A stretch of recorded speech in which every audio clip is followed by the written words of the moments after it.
crisis política. Estaba bastante socavada la legitimidad del monarca, apoyada en la idea de que era el representante de Dios en la tierra, ¿no? Entonces, estos filósofos de la Ilustración empiezan a cambiar el eje de la legitimidad, a correrlo de el pensamiento teológico, teocéntrico, y empiezan a colocarse o a pensar que la legitimidad, ¿sí?, de los políticos, ¿no?, tenía que venir dada por la opinión pública. Es decir, ¿qué piensa la gente? ¿Cómo se construye la nación? ¿Sí?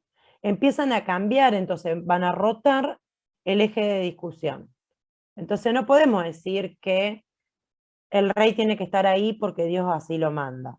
No, el rey tiene que cumplir la función de integrar una nación, tiene que trabajar de acuerdo a lo que la opinión pública, estamos hablando de la opinión de los letrados, ¿no? No la opinión pública como la conocemos ahora de que todos opinamos. ¿Sí? Es decir, de los filósofos de la época, ¿sí? Y también científicos, etc. La segunda cuestión era la crisis económica, es decir, la idea de que Inglaterra, ya lo dije bastante, de Inglaterra no, que Francia, ya lo dije varias veces, seguía cobrando impuestos altos que castigaban no solo a los campesinos, también a la nobleza, y no estaba de acuerdo en reducir, por ejemplo, esos impuestos para favorecer el desarrollo económico. Y la tercera característica tiene que ver con la crisis social, que esto ya lo deben haber trabajado la clase pasada. La idea de que la burguesía quiere establecer un nuevo orden social. Si antes teníamos un orden feudal, basado en los privilegios, en la herencia de sangre, y la burguesía luchaba, pugnaba por generar un orden social basado fundamentalmente en el talento, ¿sí? Lo que hoy conocemos como meritocracia. Estamos hablando más o menos de lo mismo. Es Profe, ¿puedes decir, que le vaya... repetir esto de la Sí, clase social? No entendí. sí, la crisis social. Recordemos que antes había un orden feudal. ¿Qué quiere decir esto? Que la sociedad estaba ordenada, jerarquizada en función del lugar en el que yo había nacido. ¿Sí? Por eso el privilegio y el nacimiento. Cuanto más arriba estoy en la escala social, dependía del lugar en el que yo había nacido. Y esto claramente no dejaba lugar para que la burguesía crezca en la jerarquía social. Pero para que la burguesía pueda crecer había que cambiar el eje que ordenaba lo que nos posiciona como clases sociales en una sociedad. Lo que la burguesía estaba buscando es que se base en el talento. ¿Sí? Lo mismo que conocemos por la meritocracia. Yo tengo esto porque me lo merezco, porque me lo gané, porque lo compré, etcétera, etcétera. Bien liberal, ¿sí? La postura. Me imagino que ustedes deben tener, son casi todos de la licenciatura en economía, ya deben saber bastante sobre lo que es el liberalismo. Así que no creo que sea la clase que viene, lo repasaremos, pero no creo que sea algo que no se entienda, el origen liberal de lo que les estoy diciendo. ¿Sí? El talento como la medida que me posiciona en las jerarquías sociales. ¿Por qué la burguesía necesitaba esto? Bueno, básicamente para poder crecer. Si no, no había posibilidad de que se enriquezca como clase social. Eso es un poco el contexto, está igualmente muy claro en el texto de Bianchi, es bastante entendible ese texto, no tiene mucha profundidad. Y decimos que en 1789 inicia esta revolución porque en ese año se produce la Declaración de los Derechos del Hombre y del Ciudadano. ¿Sí? Y en ese año, Francia va a abolir el feudalismo, que es un poco simbólico, es lo que les dije, no crean que de la noche a la mañana la nobleza terminó en los sectores inferiores de la escala social, y nacionalizó la iglesia. ¿Cuál es la relevancia de nacionalizar la iglesia? Básicamente que queda bajo el poder del Estado. El Estado la administra. La iglesia deja de aparecer como una institución en sí misma. como un poder en sí mismo, y queda bajo el ala del Estado. Y lo más relevante de la Declaración de los Derechos del Hombre y del Ciudadano es básicamente los principios en los cuales se asienta, que ya todos lo deben saber de la escuela, que es el de libertad, igualdad y fraternidad. ¿Sí? Libertad, ya lo dijimos. Libertad de los individuos frente a un poder arbitrario, absoluto del rey o del Estado. Libertades de empresa, libertad de comercio.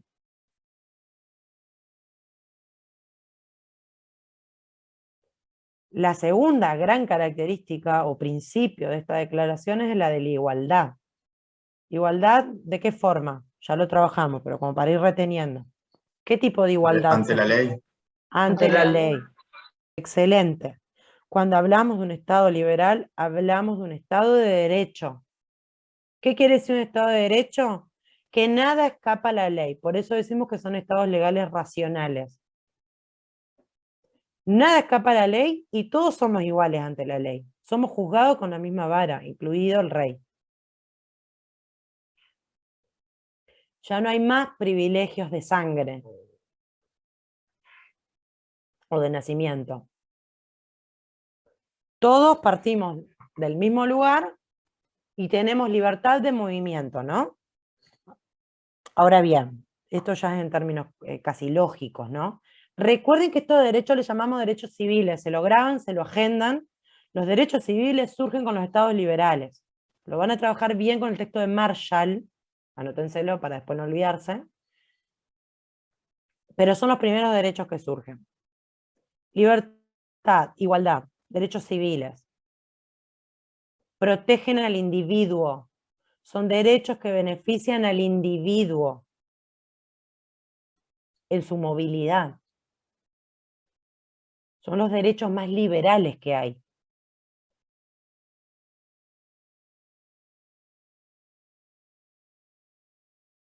Y acá voy a hacer un paréntesis. No, ya voy a volver sobre esto, así no me voy tanto. Y fraternidad. Fraternidad es la idea de la nación, chicos. El Estado-nación, que no existía hasta este momento. La patria. Los símbolos alrededor de los estados. Banderas, escudos, himnos. La idea de que los individuos se sientan parte de esos estados. Esos son los tres principios fundamentales que se genera con la Declaración de los Derechos del Hombre y del Ciudadano. Ahora bien, la primera constitución, esto no me acuerdo si lo tengo, sí, la primera constitución, va a haber varias en las distintas etapas, con retrocesos también en términos de derechos. Pero la primera constitución francesa es de 1791, un par de años después, y obviamente va a tomar la Declaración de los Hombres y el Ciudadano para que la va a contener, constitución escrita, ¿sí? Con fundamento en la libre iniciativa, en los derechos civiles, va a permitir en Francia por primera vez que se empieza a instalar el orden burgués, de este que ya hablamos. Correr los privilegios, la herencia, el nacimiento como medida del poder que yo tengo en ese país. Y al igual de lo que ya había sucedido en Inglaterra, va a conformar un sistema de monarquía limitada, en donde en vez de ser un parlamento, porque eso vieron que depende de cada tradición política, conforman una asamblea legislativa que va a controlar y restringir el poder del rey. Y acá viene el paréntesis. Va a surgir lo que vamos a llamar un sufragio restringido. ¿Qué tipo de derecho es el derecho al voto? Político. Perfecto. Es un derecho político.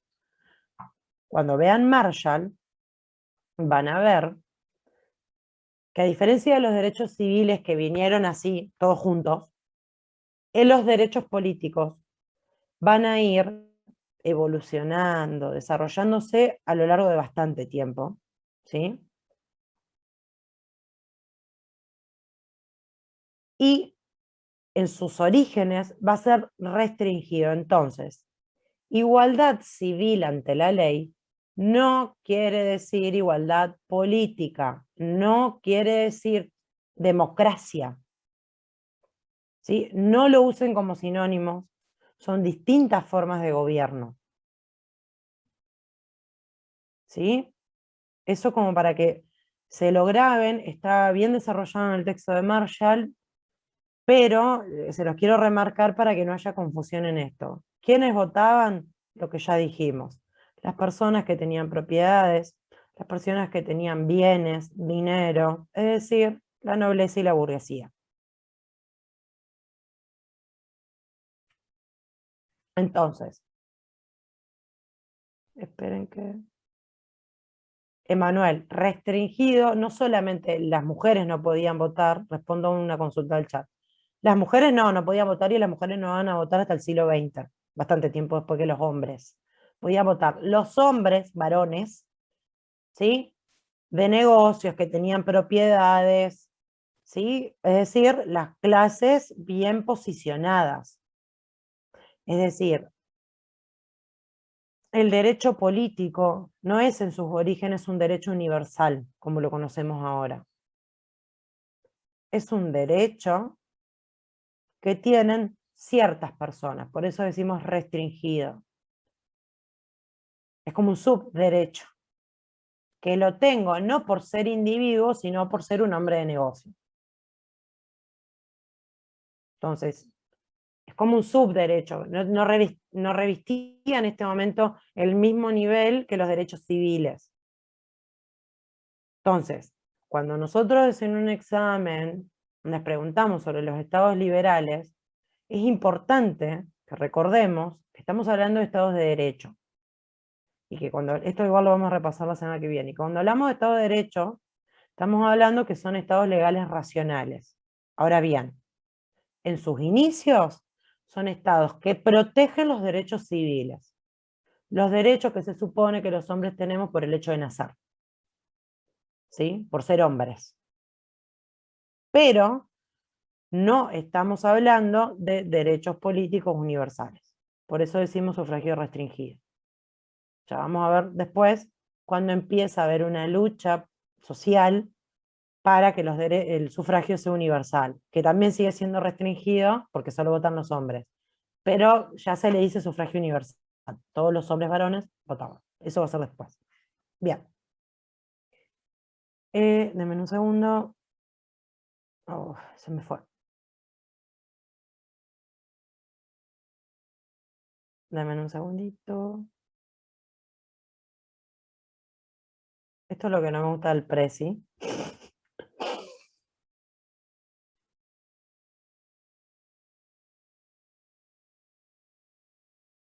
Bien, y esto como un reconto, ¿no? De todas las etapas que va pasando en la Revolución Francesa. Lo importante es Napoleón, que va a gobernar hasta 1815, va a ser el monarca, ¿sí? Para que se entienda.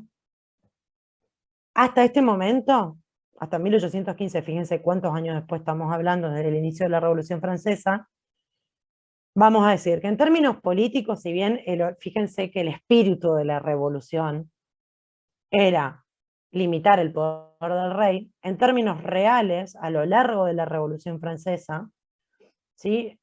Va a haber ciertos retrocesos. Napoleón va a ser un rey que va a resistir mucho, ¿sí? a la limitación de su poder, va a seguir centralizándolo, no como los estados absolutos, claramente, ¿no? Ya no se volvió a eso, pero no pasaba lo que pasó en Inglaterra, ¿sí?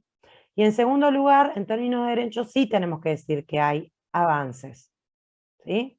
Sobre todo en torno a los derechos civiles, que ya lo comentamos.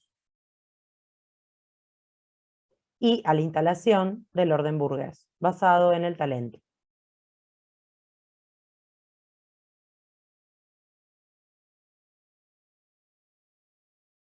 Conclusiones. ¿Por qué son importantes las revoluciones burguesas en la materia? Lo que nos interesa destacar. Primero ya lo dijimos, esto es como solamente a modo de cierre, debilitamiento de las monarquías o los estados absolutos, ¿sí? La aparición de los primeros estados liberales, que son los primeros estados en términos modernos más puros, ¿sí? Que impulsan la división de poderes. La siguiente característica, el reconocimiento de los derechos de las personas, fundamentalmente los derechos civiles, nos igualan. Tenemos derechos por el simple hecho de nacer, iguales para todos.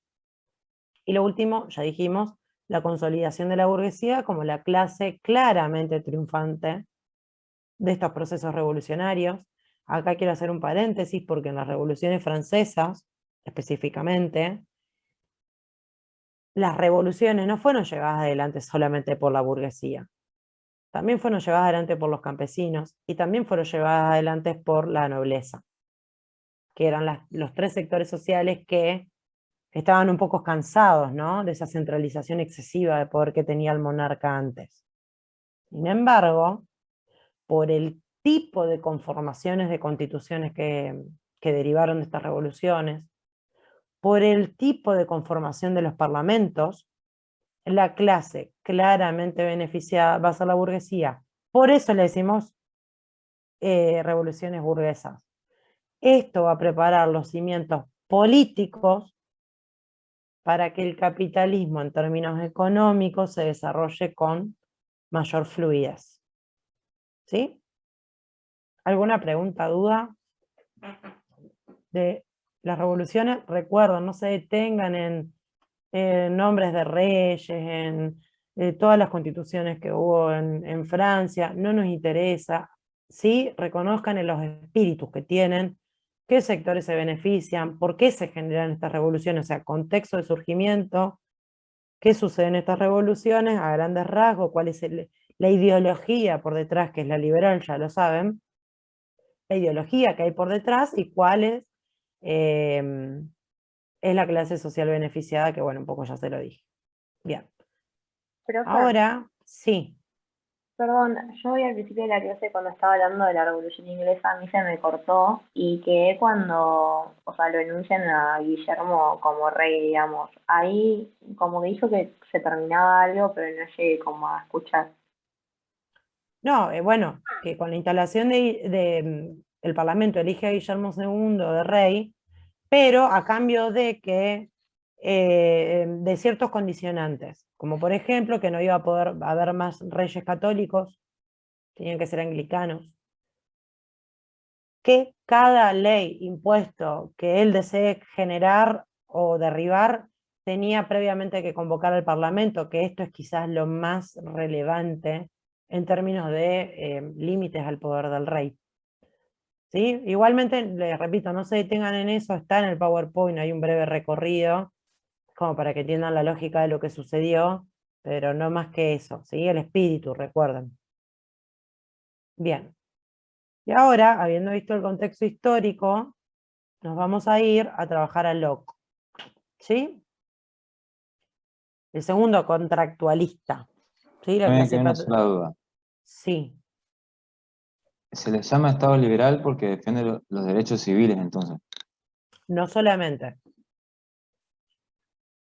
Lo Y- vamos a trabajar bien la clase que viene, por eso no me quiero, ok. la semana que viene. Un Estado liberal es un Estado de derecho, es decir, un Estado legal racional. Es un Estado en donde hay límites al ejercicio de los poderes, ¿sí? División de poderes. El poder pasa de estar centralizado a dividirse en órganos distintos. Es liberal porque se protege precisamente esto, la idea de la igualdad y la libertad entre los individuos. Es liberal porque favorece el libre comercio, la propiedad privada, todas características económicas. Es liberal, bueno, que eso ustedes lo deben haber trabajado, ya habrán visto a Adam Smith, lo vamos a ver bien igual la clase que viene, ¿no? Esto es así como muy a grandes rasgos. Es liberal porque supone que el Estado tiene que intervenir lo mínimo posible en la economía, ¿sí? La teoría de la mano invisible. La idea de que el mercado se autorregula. ¿Qué quiere decir esto? Deja que la burguesía haga, ¿sí? Dejalos libres. que se muevan. Bueno, la clase que viene vamos a trabajar bien, sí, la clase que viene vamos a trabajar, si se quiere, más la pata económica, porque sucede la revolución industrial, y hoy estamos trabajando un poco más la pata política, ¿sí? De qué, en términos políticos, qué significa la ideología liberal, ¿sí? Pero igualmente lo repasamos la semana que viene, pero en términos generales, sí, lo importante es la limitación al poder de los reyes, la aparición de los parlamentos como el contrapoder fundamental de los estados, y la idea del Estado de Derecho, y la conformación de los derechos civiles. ¿Sí? Bien, esto en el inicio. El Estado liberal va a durar varios siglos, y a medida que se vaya desarrollando van a ir viendo que va incorporando nuevas características, como los derechos políticos que les dije, que ya lo saben de antemano, pero bueno, esto es el surgimiento. Bien, Locke. Segundo contractualista que trabajamos, la clase próxima van a terminar de trabajar contractualismo antes de pasar a la unidad 3. Importante. En el caso de Locke, Locke está teorizando sobre un Estado liberal, precisamente, por eso lo damos ahora. Siempre recuerden o intenten en su cabeza dividir las teorías de los procesos históricos. Esto es una interpretación teórica y mucho tiene que ver con la idea de cómo es el deber ser, cómo deberían funcionar un Estado, ¿sí? Porque recuerden que ellos teorizan sobre un estado de naturaleza, sobre la idea de un contrato, que a ciencia cierta nunca existió, ¿no? Son construcciones más filosóficas, si se quiere, para poder decir, bueno, entonces el Estado tiene que asumir este rol. Dentro de esos roles que él describe sobre ese Estado, lo asociamos claramente a un Estado liberal, ¿sí? Entonces, como ya lo trabajaron con Hobbes, vamos a trabajar, en el caso de Locke, los distintos estadios, ¿sí? Las 3 etapas que los contractualistas identifican en sus teorías, partiendo del estado de naturaleza, ¿sí? A diferencia de Hobbes, ¿cómo concebía el estado de naturaleza? Violencia por parte del Como hombre. guerra de todos Necesitaban contra el todos. Estado para no matarse. Guerra de todos contra todos, Una necesitamos el sociedad estado. en peligro. Perfecto. ¿Qué es lo que está en peligro fundamentalmente? La vida. La vida. La La vida. vida, perfecto. Entonces, el derecho natural, o sea, derecho natural quiere decir que ellos están pensando cuáles son nuestros derechos que tenemos por ser hombres. Fíjense la relación con los derechos civiles. El derecho natural que corre mayor riesgo con Hobbes es el derecho a la vida. Pero bueno, es muy fácil entender en Hobbes por qué la gente querría salir de ese estado, ¿no? En el caso de Locke, y también lo vamos a ver en el caso de Rousseau, hay una idea de que el hombre naturalmente es bueno, que el estado de naturaleza es un buen estado, en el cual el hombre vive en armonía. Fíjense, ahí dice, es un estado de libertad y paz. ¿Por qué? Bueno, porque él sostiene, él cree que hay algunas leyes, que le llama las leyes de la naturaleza, que los individuos conocemos implícitamente y respetamos. Y por eso él dice, en el texto de Cañeque van a ver que habla de la idea de la reflexión de que son conocidas por la razón. No es en el sentido de una ley escrita, sino que es algo que el hombre innatamente refiere al comportamiento y la relación con los demás. Lo conocemos, lo respetamos, entonces vivimos en armonía. Pero recuerden que siempre dentro de los estados de naturaleza, para que existan los contratos, que sería la siguiente etapa en los contractualistas, tiene que haber un problema, ¿sí? En el caso de Hobbes, entonces, ¿cuál es el problema? Que la amenaza Como que constante de los muerte hombres, no deja avanzar la sociedad, básicamente. no creo que Perfecto. Locke plantea el problema de la propiedad, digamos, ¿o no? Sí, en el sentido, yo soy libre, absolutamente libre, dice Hobbes, y me puedo adueñar de lo que se me cante. En esa idea de que yo me puedo adueñar de lo del otro, el hombre también es libre de matar para proteger sus propios bienes. Entonces, el problema fundamental que hay en ese estado de naturaleza es que todo el tiempo estoy corriendo riesgo de perder la vida. En el caso de Locke, hay una metáfora que él usa que es bastante gráfica, el derecho más preciado del hombre en el estado de naturaleza es el derecho a la propiedad privada. Es decir, yo agarro mi celular y esto es mío, lo encontré yo, lo agarré yo. Vos no me lo podés sacar, pero hay un acuerdo, ¿sí? Porque las leyes de la naturaleza nos piden que respetemos que ese celular es del otro, entonces no lo voy a ir a robar, como piensa Hobbes. ¿Sí? Ahora bien, si todo fuera tan lindo, no tendríamos ninguna necesidad de salir de ese estado de naturaleza. ¿Cuál es el problema? Bueno, hagamos de cuenta, y acá la metáfora, que hay un árbol que le queda una manzana. Van dos hombres corriendo y la agarran al mismo tiempo. ¿Sí? Hagamos de cuenta que esto es la manzana. La agarramos juntos. ¿De quién es la manzana? La tocamos al mismo tiempo. Del que se logra apropiar de la manzana. O sea, Y no, termina porque, generando violencia, ¿o no? claro, y Hobbes no cree que el hombre sea malo. Él cree que es bueno. No, Hobbes sí piensa que es Claro, malo. Hobbes diría que nos matamos, ¿no? Claro. Que no importa quién la agarró primero tampoco. Locke sí plantea esta situación, porque hay un respeto por la propiedad del otro. Pero si llegamos junto a la manzana, ¿de quién es la manzana? De ambos. Y tiene Y que haber no alguien puedo que compartir decida. la propiedad, es privada. Cuando otra persona reconoce que lo tuyo es tuyo, ¿a eso se referencia o no? Diciendo Claro, que pero otra ¿cómo persona... sé que esta manzana es mía si la agarramos juntos? No puedo. No, y ahí arranca la guerra. Aparece el Claro, estado de guerra. A través claro, del ahí contrato. No sé, él lo que dice es que no aparece un estado de guerra, pero lo que demuestra esa metáfora es que el problema del estado de naturaleza es que no hay un juez imparcial. Es decir, alguien que desde afuera pueda decir, bueno, la manzana es de Victoria o la manzana es de Felipe. ¿Sí? Ese es el problema del estado de naturaleza. Entonces, hay un riesgo a caer en una situación de guerra en tanto no podemos definir de quién es esa manzana. Pero en términos generales, es un espacio en donde el hombre tiene ganas de estar, el estado de naturaleza. Entonces, la ausencia de un juez imparcial que regule la propiedad, el derecho a la vida y el resto de los derechos naturales, es lo que Locke percibe como el objeto de surgimiento del contrato.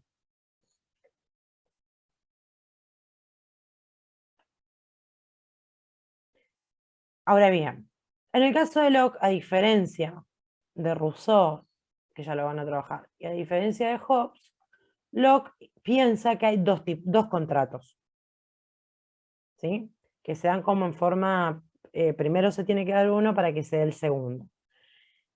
Pero recordemos entonces, ¿cuál es el objetivo de esos contratos? Bueno, establecer un juez imparcial, que es el que se va a encargar de impartir justicia cuando está en riesgo los derechos naturales, fundamentalmente el derecho a la propiedad privada.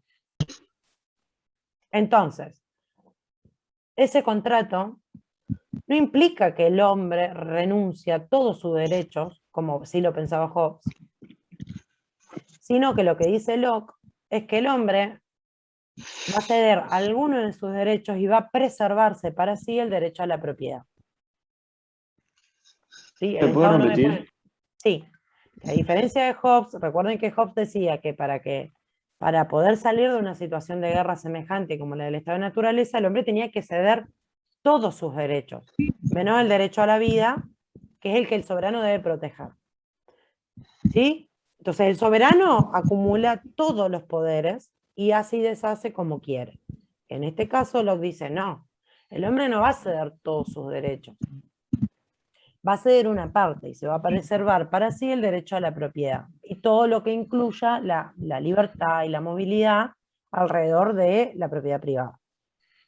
Entonces, ¿cómo hacemos esto? Bueno, dice, va a haber dos contratos. Un primer contrato que es el que va a conformar lo que se puede llamar la sociedad civil, o comunidad, o como le querramos llamar, ¿sí?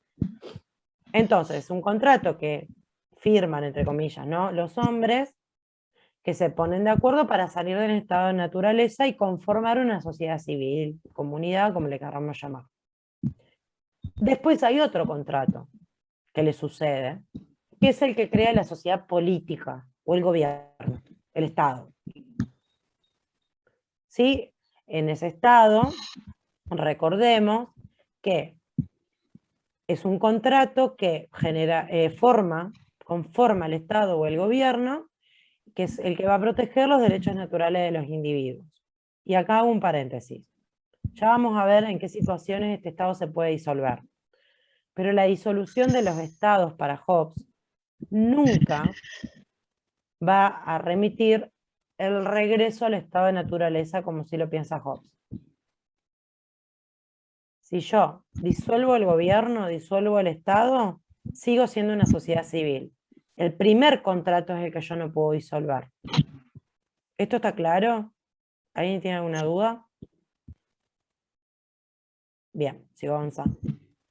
Yo, profe, Sí, digamos, ¿qué es lo que se ampara en el contrato civil, digamos? ¿Qué es lo que se resguarda con ese contrato?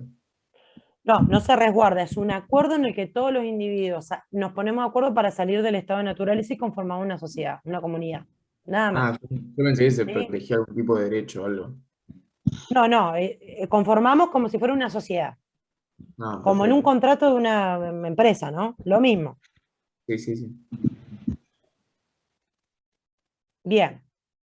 Y ahora sí pasamos a lo que es la descripción de la teoría que elabora Locke, para describir al Estado liberal, ¿sí?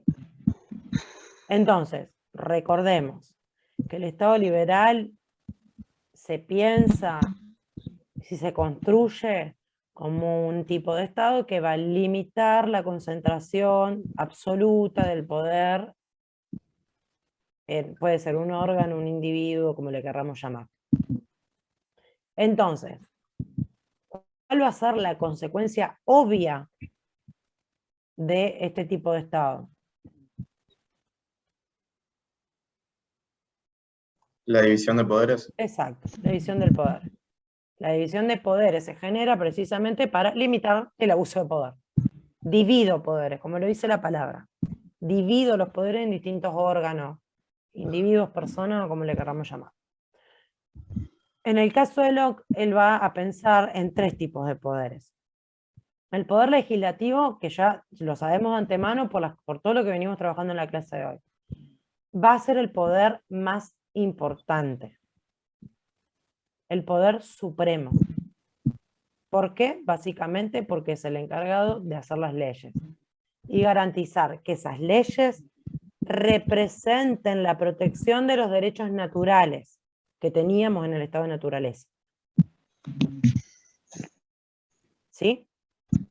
El espíritu de la ley tiene que ser siempre proteger los derechos naturales de los individuos.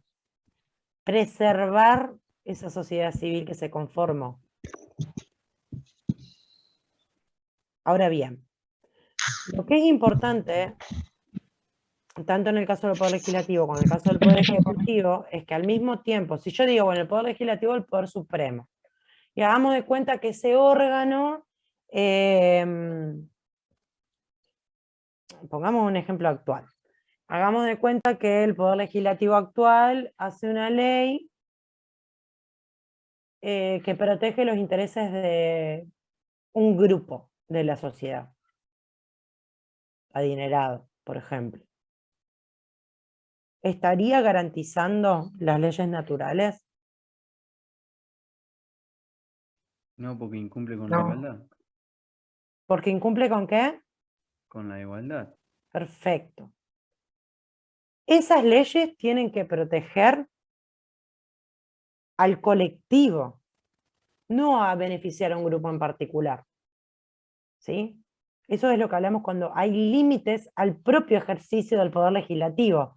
No solo hay división de poderes, sino que también hay límites dentro del ejercicio de cada uno de estos poderes. Entonces, el incumplimiento de estos límites permite la disolución de los estados del segundo contrato, para que se entienda. Entonces, el Poder Legislativo dice, no puede modificar leyes para casos particulares, beneficiar a un sector específico de la sociedad por sobre el resto. ¿Por qué? Porque no garantiza la igualdad. El segundo, que es prácticamente como por ósmosis, sería que esas leyes tienen que sí o sí beneficiar al bien del pueblo, al colectivo, a la sociedad civil en su conjunto. La tercera es no poder transferir su poder. Es decir, no le puede pedir al rey que haga las leyes. Y la cuarta, que tiene que ver con ese derecho fundamental que le coloca Locke a la cuestión de la propiedad privada, no puede actuar de forma arbitraria con la propiedad, vida o libertad de los súbditos. Es decir, por ejemplo, restringir la posibilidad de comprar una tierra, sacarme un pedazo de una tierra, etcétera, de los etcétera. El segundo poder es el ejecutivo, que siempre va a actuar, acuérdense, subordinado al legislativo. Esto es obvio porque ya dijimos que el poder legislativo es el poder supremo. ¿Cuál va a ser su función? Ejecutar las leyes. ¿Sí? Y administrar la justicia. Acá, ojo, porque nosotros solemos asociar el poder judicial a una cosa distinta. En este caso, el poder ejecutivo que está pensando Locke es el que ejecuta las leyes y administra la justicia. ¿Cuáles son los límites al ejercicio que tiene este poder? Bueno, no le puede pedir al legislativo decidir ni actuar sin ajustarse a la ley. La segunda, no puede cambiar el sistema electivo del Parlamento de forma arbitraria para cambiar su composición. Esto también es clave. ¿Sí? No tiene ningún tipo de poder para interferir o modificar la composición del poder legislativo o las reglas que lo administran. Y lo último, lo mismo que ya está también en el poder legislativo, que no puede actuar de forma arbitraria con la propiedad, vida y libertad de los súbditos. Y por último, el poder federativo, que también va a ser ejercido por el mismo órgano o persona que esté a cargo del poder ejecutivo y que básicamente se encarga de las relaciones con los terceros. ¿Sí? Es lo que llamamos hoy la diplomacia, ¿no? Las relaciones internacionales entre estados. Y acá hago un paréntesis, que también es una característica propia de los estados liberales, que me había olvidado que lo leo ahora y lo recuerdo. Los estados liberales tienen por objetivo fundamental la protección de las fronteras. Recuerden que una característica del Estado moderno, según Weber, precisamente es la frontera. Los estados liberales la tienen que proteger. Y para protegerla, pueden establecer entonces alianzas con otros y pueden hacer la guerra con otros. El Estado liberal es el Estado que más guerras en la historia llevó adelante. Y aunque se supone un Estado relativamente pacífico, ¿no? Las guerras mundiales, la Guerra Fría, bueno, etcétera, ¿no? Bien. ¿Alguna duda de Locke? Pregunta, algo que no haya quedado claro. Bien. Con esto, chicos, terminamos la clase de hoy. Denme un segundito que les quiero comentar un poquito la clase próxima. Bueno, el día martes van a estar con Flor y van a trabajar Rousseau y van a hacer como una especie de comparación entre los tres contractualistas a modo de repaso, a modo de cierre. ¿Sí? Entonces hagan el intento de hacer el ejercicio. ¿Se acuerdan que había una tabla comparativa en el PDF? Que les va a ser muy útil para poder estudiar los contractualistas, de ir haciéndola para después poder ir completándola a medida que avanzan con la clase. Y el día jueves van a estar conmigo y vamos a trabajar las ideologías burguesas, que es lo que ya les comenté, que sería básicamente el liberalismo político y económico, y vamos a trabajar revolución industrial. Con la clase del martes, los que están cerrando es la unidad 2, y el día miércoles estamos iniciando la unidad 3, que es la más larga de la materia. Así que bueno, chicos, nos vemos la semana que viene. Profe, yo tengo Gracias, una profe. consulta. Nos vemos, profe. Nos vemos. Muchísimas gracias. Espere que no escucho a alguien, me quiere hacer una consulta, pero no escucho. Yo te voy a preguntar. Sí, Enzo. Durante el próximo examen va a haber o no Profe. dictado de clases. Sí, yo. Esperen, Enzo, si va a haber clases, ¿cuándo? Durante el próximo turno de examen. No, la semana de exámenes no hay clases.